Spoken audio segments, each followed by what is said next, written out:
అంతకుమించి వేరే వాళ్ళు ఎవరు లేరు.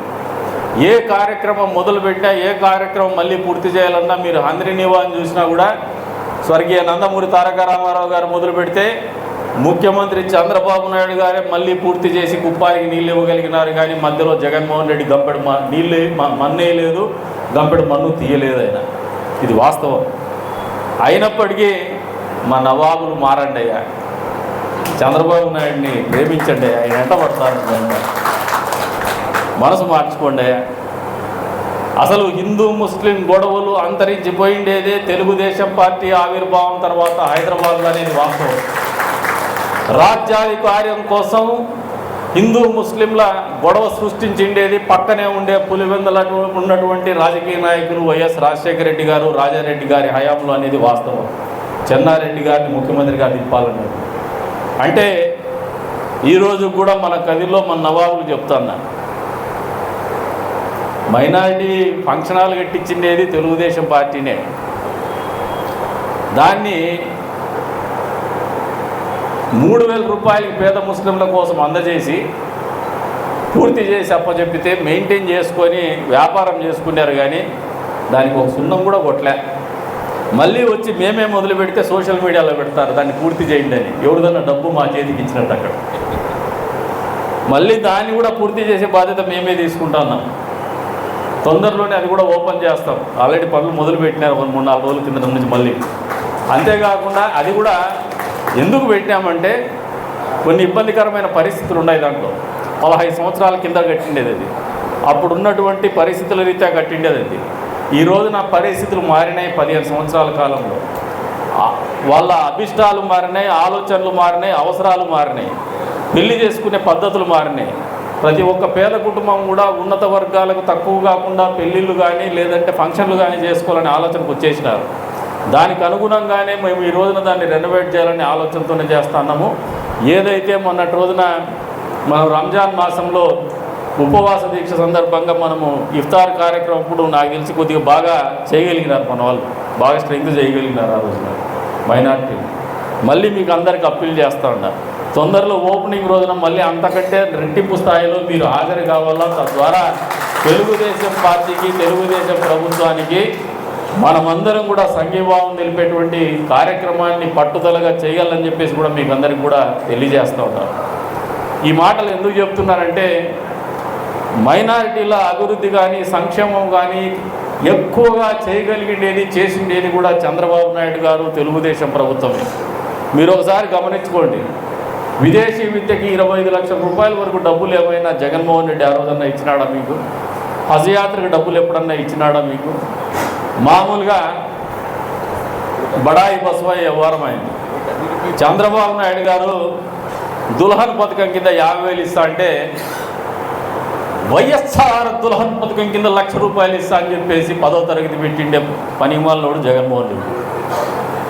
మంత్రికేమో 10వ తరగతి అవసరం లే, ఎమ్మెల్యేలకి 10వ తరగతి అవసరం లే, మా మున్సిపల్ చైర్మన్కి 10వ తరగతి అవసరం లే. కానీ పెళ్లి చేసుకునే పేద ముస్లింలకు మాత్రము 10వ తరగతి ఒక కండిషన్ పెట్టి మిమ్మల్ని అందరినీ మోసం చేసినటువంటి ఘనత జగన్మోహన్ రెడ్డికి దక్కుతుంది. వైఎస్ఆర్ దుల్హన్ పథకం అని చెప్పేసి పేదోళ్ళకు వచ్చి 50,000 రూపాయలు కూడా నోట్లో మట్టి కొట్టి అది కూడా పదే రోడ్డు ఎక్కితే 5వ సంవత్సరంలో ఆ మాట చెప్పినాడు, 4 ఏళ్ళు చెప్పలే.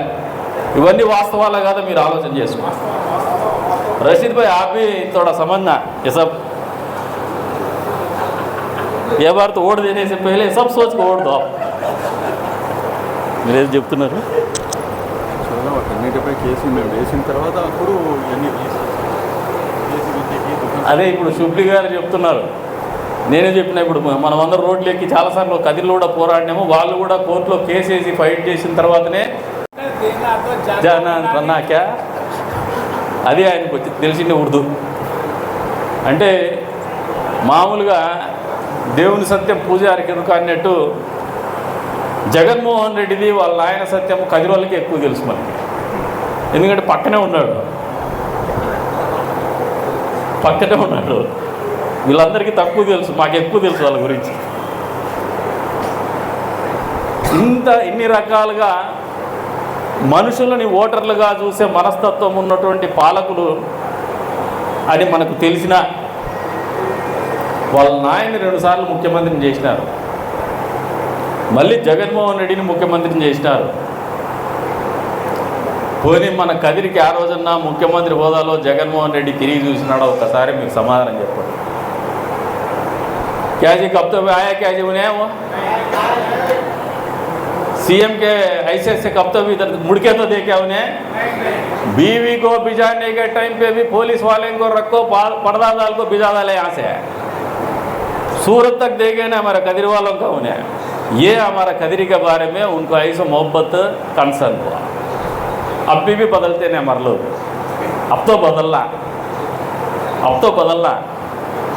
5 సంవత్సరాల పాటు ముఖ్యమంత్రిగా ఉండే ఒక మనిషి పక్కలో కూతవేడు దూరంలో ఉండే మనిషి కదిరికి వచ్చేసి పలకరింపు కూడా లేదంటే ఇంకా పులకరింపు ఎక్కడి నుంచి మీరు ఆశిస్తారు? పులకరింపులే ఉండవు, పలకరింపులే లేని చోట. మరి పులకరింపులు లేకపోతే మనకు 10 రూపాయలు డబ్బులు ఏమన్నా వస్తాయా? మన ఊరికి మంచి ఏమైనా జరుగుతుందా? వాళ్ళు వడ్డీ వ్యాపారం చేసుకునేకి తప్పితే మనల్ని కదిరోళ్ళని వేరే దేనికి వాడుకోలేదు. కానీ మన వాళ్ళకైతే తిక్కబట్టింది. ఇంకా ఓట్లు వేయాలనుకుంటున్నారు. ఇంకా ఎన్నికల్లో పోటీ చేసే అభ్యర్థులు అయితే ఇప్పుడు ఆ పిల్లోడు ఇంకా బాగా నేర్చుకోలే, ఏదో ఊలాట పడుతున్నాడు. ఎన్నికల్లో పోటీ చేసే అభ్యర్థులు అయితే ఎలక్షన్స్ వస్తానే వచ్చేస్తారు. ముందరే ఉంది, పక్కనే ఉంది పులివెందులు అని చెప్పేస్తారు. పక్కనే పులివెందులు ఉంటే మనకు వచ్చే లాభం మీద మనకు అర్థం కాలే. వాళ్ళేం గొడ్డలు కొనుక్కొని పోయి వాళ్ళ బాబాయిని చంపుతారు. మనము పులివెందులకు నీళ్ళు ఇచ్చినాం కానీ పులివెందుల వాళ్ళు మనకు నీళ్లు కూడా ఇవ్వలేదే. ఆ స్వామి మనం ఆంధ్రనివా నుంచి చంద్రబాబు నాయుడు గారి దయతో వాళ్ళకి నీళ్ళు లేవంటే చెరువులకి మనం నీళ్ళు ఇచ్చినాం కదిరోళ్ళు, వాళ్ళు మనకేం ఇలా. ఇన్ని రకాలుగా మనల్ని తక్కువ చూపు చూస్తున్నప్పటికి కూడా ఎందుకనో మళ్ళీ మా సాయిబులకైతే ఇంకా ప్రేమ తగ్గలే.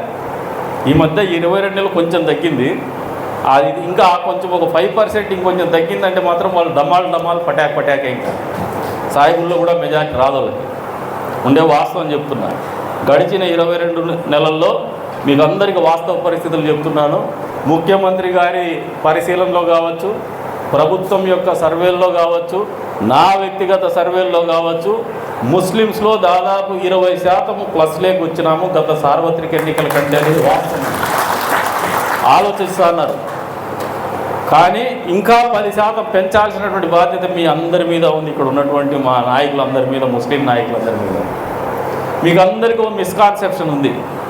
ఏంటంటే ఒక 8 వార్డులు ఉన్నాయి. నేను అప్రస్తుతమైన शिबली भाई ये प्लेटफॉर्म यूज़ कर ले रहा हूँ, गलत नहीं समझना.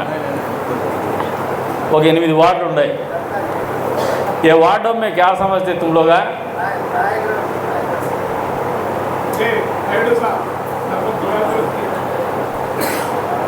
जय इधर कब भी फैन को डालते जी बोल, ऐसा कोई पेटेंट राइट नहीं है फैन को डालते बोल के तुम लोग मेहनत करना छोड़ डाला, पब्लिक के पास जाना छोड़ डाला. 40 साल एक्सपीरियंस तजुर्बा है. सो चंद्रबाबू नायडू अभी भी मुसलमानों को फुल फेंक रहे फिर क्या तो बदलते 4 वोट आते बोल के 2 इलेक्शन भी करे नहीं. तुम लोग थोड़ा बहुत 100 वोटों को खींचने के वास्ते मेहनत नहीं करा तो कैसा जी बदलाव उठाता? वो लोग वोट देने के वास्ते तैयार है, हमारे लीडर्स काम करने के वास्ते तैयार नहीं. सबके दिलों में दिमाग में एक ही है मिसकॉन्सेप्शन, इलेक्शन के टाइम में पैसा बांटा तो जीत डालते बोल के. ये एकदम गलतफहमी है, एकदम गलतफहमी है. परसों का इलेक्शन में हमें पैसों से जीते नहीं, पब्लिक का मोहब्बत से जीते. हमें पैसे से तो बिल्कुल जीते नहीं हम लोग. ये अपना लो आप. और एक मुसलमान लोगों में भी बदल के और वोट देने के लिए भी राजी हो रहे, लेकिन राजी हुआ सब लोगों को आप लोगों का हमदर्दी मालूम नहीं हो रहे, आप लोग जाके मिल रहे भी नहीं. यही प्रॉब्लम है हमारा. उसके वास्ते मिलो जी. चंद्रबाबू नायडू साहब को देख के सीख लो आप लोग. जो आदमी इतने बार सीएम बने, इतने बार अपोजिशन पार्टी में बैठे, पूरा स्टेट पॉलिटिक्स 40 साल से वो आदमी के आजू बाजू में फिर रहे, असेंबली में जाके उनका फैमिली मेंबर्स को गालियाँ दिया तो भी आंखों में पानी निकाल के फिर लड़ते हुए हुकूमत को जीत के फिर मुख्यमंत्री बना. उनको एक रोल मॉडल देख के तो सीखो आप लोग। नौजवान जो मुसलमान लीडर्स है, ये बेशक आप लोगों को सीखना पड़ते ही, आप सीख लो बोल के दिल से बोलो। मुसलमानों को जितना तेलुगुदेशम पार्टी चंद्रबाबू नायडू साहब ने किया कि वो वेलफेयर रहने दो, डेवलपमेंट रहने दो, कोई और सियासतदार, कोई और शख्सियत, कोई और गवर्नमेंट आज तक किया नहीं। ये बिल्कुल किधर भी कभी भी स्टैटिस्टिक्स के साथ बैठने के लिए हम लोग रेडी है। आप लोग पब्लिक के पास ये जाके पहुंचाने में फेल्यूर है बोल के आप लोग मालूम कर लेने का ज़रूरत है। अभी आज के दिन जो उर्दू सीखो बोल के जो प्रोग्राम लगा है, इसका भी आप लोग एक कैंपेन मोड में लेके जाके थोड़े बच्चों को उर्दू पढ़ाने में शामिल करो उन लोगों को। क्यों बोला तो ఎందుకంటే భాషలు అనేది చాలా అవసరం। భిన్నత్వంలో ఏకత్వం సాధించినటువంటి దేశంలో మనం బతుకుతాం। భిన్న భాష ప్రయుక్త రాష్ట్రాలు ఉన్నాయి, భిన్న సంస్కృతులతో బతుకుతున్నటువంటి రాష్ట్రాలు ఉన్నాయి, భిన్న కుటుంబ వ్యవస్థలతో జీవితాన్ని గడుపుతున్నటువంటి దేశం ఇది। మరి ఇటువంటి దేశంలో మనం అందరూ మనుగడ సాగించాలంటే ఏ భాషనైనా కూడా మాది అనుకునేటువంటి ఆలోచన రావడం అనేది ఒక మంచి సాంప్రదాయము। తద్వారా నాగరికత పెరుగుతుంది, మనిషి మెదడుకు పదను పెరుగుతుంది। ఇందాకే సోదరుడు పవన్ చెప్తారని నేర్చుకోవాలని, నాకు తెలిసి పవన్ ఒకడు మిస్ అవుతా అన్నాడు। मेरे ख्याल से पूरे बकाला भी उर्दू बात करते हैं यहाँ पे। By default they use to learn Urdu. వాస్తవమే కదన్నా, ముస్లిం కొంకలు కూడా ఉర్దూ మాట్లాడేస్తున్నారు తప్పనిసరి। బై డిఫాల్ట్ అది అవసరం అయిపోయింది ఈ కదిర్లో, ఎందుకంటే అంత కలిసిమెలిసి బతుకుతాం। ఇందాక షిబ్లీ సాబ్ చెప్తాన్నాడు కడపలో ఒకటి జరిగింది, కదిర్లో ఇప్పుడు వచ్చి మనం చెప్పిన దానికి మంచి సమాధానం అని। మా కదిర్ ఎప్పుడు కూడా బ్రహ్మాండమైన సమాధానం చెప్తుంది। మా కదిర్లో రాజకీయ నాయకులు బలహీనంగా ఉన్నాం కానీ ప్రజలు ఎప్పుడు మమకారంలో కానీ ప్రేమానురాగాల్లో కానీ చాలా బలంగా ఉంటారు। చాలా ఒకరినొకరు గౌరవించుకోవడం కానీ ప్రేమించడం కానీ, కష్టం వస్తే అయ్యో పాపం అనే ఒక జీవన విధానం కానీ ఈ కదిరికి మాత్రమే సొంతమని గర్వంగా చెప్పగలుగుతాము అని చెప్పి సందర్భంగా తెలియజేసుకుంటూ, ఈ రోజున ప్రత్యేక ఆహ్వానితులుగా వచ్చినటువంటి షిబ్లీ గారికి మనస్ఫూర్తిగా ఈ పుస్తకావిష్కరణ చేస్తున్నటువంటి సందర్భంగా మా కదిరి నియోజకవర్గ 50 మంది ప్రజల తరపున అభినందనలు తెలుపుకుంటూ, వీరు జీవితంలో వీళ్ళకి ఇచ్చినటువంటి ఉర్దూ అకాడమీ చైర్మన్గా ఆయన పోషిస్తున్నటువంటి పాత్రని అద్భుతంగా పోషించడానికి అల్లా అన్ని రకాలుగా ఆయనకి చేదోడు వాదోడుగా ఉండాలని చెప్పేసి, ఇంకా అనేక రకమైనటువంటి కార్యక్రమాలు ముస్లిం సమాజం కోసం వారు చేయాలని చెప్పేసి, ముస్లింల కష్టం వచ్చినప్పుడల్లా ఆయనకు ఉన్నటువంటి హోదాలో వారి హక్కుల కోసం, వాళ్ళ జీవితంలో మార్పులు తీసుకురావడం కోసం పోరాటం కానీ, ప్రభుత్వంతో చర్చలు కానీ జరిపేటువంటి ఆలోచన కానీ, ఆ రకమైనటువంటి ఆత్మస్థైర్యాన్ని కానీ ఒక సంకల్పాన్ని కానీ ఆ భగవంతుడు ఆయన ప్రసాదించాలని చెప్పేసి మనస్ఫూర్తిగా కోరుకుంటూ, మరొకసారి నియోజకవర్గ ప్రజలందరి తరపున అభినందనలు తెలుపుకుంటూ సెలవు తీసుకుంటున్నాను। జై హింద్, జై చంద్రబాబు నాయుడు, జై లోకేష్ బాబు।